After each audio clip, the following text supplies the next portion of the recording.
Moorlands Radio Sport, in association with Leek Building Society.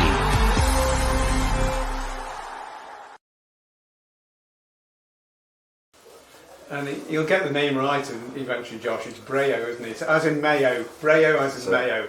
We were told that, weren't we, Josh? Yeah. Yeah, you were. Anyway, coming back to the match today, you've already explained most of what I was going to ask already to these two guys next to me. But controversy about both of guys' goals, really. So the first one, I mean, we were not in a great position to see, but it looked offside to us. Yeah, listen, I think first and foremost I'll talk on sort of our performance, but I'll come on to that. But I'm really proud of the group because, you know, that these are a tough team. I mean, we've obviously played them twice and managed to get within a few minutes on both occasions of winning the game. Never ideal when after 3 minutes you lose a player, which has obviously happened again for the second time in just a couple of weeks. To go out to score twice against a team like this, there's so many positive things. So pleased with many aspects. But yeah, I mean, from where I was, it looked like the first goal was offside for the ball that's initially gone in down the side. So I asked the question at half time, who played him on the lines, but couldn't tell me that. And yeah, obviously the second one was just a melee, obviously in the box, and there's so many bodies. It's difficult. Listen, it's really difficult, and obviously when you concede in the 88th minute, albeit it felt like an age left to go after we conceded with the 5 that were added on. You're always going to be a little bit disappointed, but at the same time, we've got to take context from the situation and go, if we'd been offered this result at the start of the day, we'd have gone, it'd be a really good result. To score twice as well is pleasing. Really pleased for Hayden and Potty to get on the goal sheet because he worked so hard for us. And we were obviously a little bit square peg round all with some of the players that we fielded, certainly as the game wore on. But I'm proud of the efforts today, and we've just got to take the positives that obviously come from today. If you think when we played Guiseley away, which was obviously back in December, we started a really good run off the back of it, and fingers crossed we can do the same now. Yeah, it was a battling point really, and in context also of the league position, that the results elsewhere, it was a good result. You say it's round pegs and square holes, etc. With your selection. So how did you select your team for today? Well, what I really wanted to do was make sure that we had enough attacking threat in the team.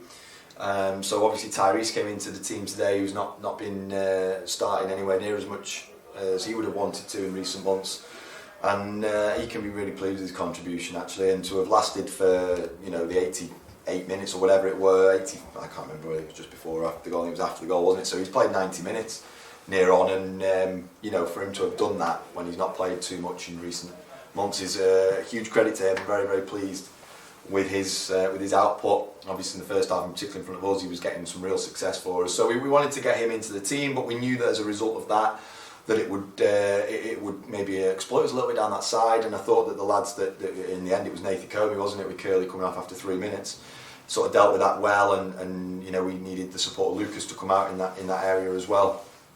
And so that was obviously one sort of decision that we'd made, and just in terms of the tactical stuff, for what I was asking the lads to do and the way we pressed, meant that there were scenarios where we could have looked a little bit imbalanced. But to be fair, it was more about our mentality and mindset to be aggressive and on the front foot, which we certainly tried to be. And I don't think anyone going away from today's game, or even watching us any game that we play in, can go, we aren't providing energy and working incredibly hard. And that's definitely not something that can be thrown at the group. So I'm pleased with them. So what were you saying at half time then? How did you tweak around things? Well, again, I was just reminding them of the context, because we were disappointed obviously to get ahead and then not be ahead at half time. And it was again just reminding them of the context of the situation, that if we'd again been offered this situation at half time, we'd have taken it before the game. But also it was a game that I described as being probably quite unlike a Leek Town game in many ways, in the sense that we're very structured, we're very organised, we don't give away too many chances, and I think you only have to look at the league table to kind of understand that, certainly the goals for and conceded column to sort of understand that. But today's game, the way that they came with 3 on our last line and basically played very direct and early, it meant that we were 3 for 3 at times, and we just had to defend it. Now, ordinarily with different personnel, I might have been a little bit more pragmatic and kind of tried to get an extra body in there. But there was no point in me asking Tyrese to do that, because that's not what he was in the team to do. He was in the team to hurt them going the other way, and he was. But it just meant that, you know, we had to be really responsible defensively. So we spoke about that a little bit at half time, and it being maybe a little bit of a different type of performance or type of strategy almost to sort of the normal game. But actually, obviously, we got ourselves back in front. So, you know, it proved that it was, you know, it was working for us. We had enough to hurt them. And, yeah, obviously, in the end, like I say, you know, on a set play, they're monsters. They're absolute monsters. You know, you walk back in and you look at me and wow, they're just humongous. So disappointing, and it was a melee, and you can pick apart the bits and bobs of, you know, what led to us conceding, but you know, we can't change it now. I mean, we thought Whittam was a good player first half and was running you a little bit ragged at the back, but you worked him out. Your players worked him out. He is a good player. He normally plays off the side actually, which is where he ended up going towards the end when they brought Gabriel Johnson on, and yeah, he's a good player, Whittam, and yeah, we had to be mindful of that. And listen, they were full of good players. You know, I'm just looking down the team sheet now, and you look at where they've been and what they've done in their careers. You can pretty much, you know, the left back was playing in League 2 last year. He's 33 years old, and it's not like he's one whose career's finished. He can still run and play, and all the rest of them. You look down, they've all played National League or National League North.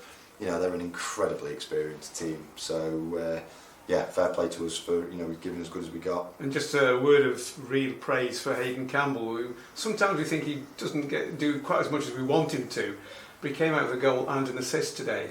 Yeah, he absolutely did, and you know, he's obviously been nursing his this knee issue that he's got, which is ultimately what led to him coming off. Just couldn't get himself into that sprinting action. And yeah, he's just having to get through for us at the moment, but he's a talented player who can unlock a door. And obviously I'm probably in some ways more pleased with the assist than the goal, if you like. You know, we know he can shoot, and obviously he's taken that sort of that shot and hit the target. You know, I think it won't be the cleanest he's ever struck, but the point is it's gone in. But actually the way in which the move was constructed for the assist, we knew if we could get him faced up against their centre halves dribbling at them that he would get some success. And obviously it's a really delicate ball into an area, and Potsy does really well actually to glance it in the way that he does, and obviously finds the far corner. So yeah, pleasing goals, and yeah, to score 2 against these, you know, without knowing the facts, there won't be too many that have done that. No, last week dispiriting completely, especially with your interview. You're rarely down, but a lot more positive this week. Yeah, absolutely. Yeah, no, listen, hopefully we won't live to sort of regret obviously not getting the point on the board last week, but the reality is it's gone. We've got 10 games, haven't we? So I said that to the players this week, you know, after Tuesday night's game, whereby actually we weren't a million miles off it, and the chances we created were good ones. So we said, listen, we won't be defined on where we are in the league table after tonight. After 32 games, won't ultimately matter at the end of the day. What will matter is where we are in 10 games' time. So we put another point on the board, and hopefully we can have another positive week going to Nebben next week. Josh, thanks very much for your time. Okay, thank you.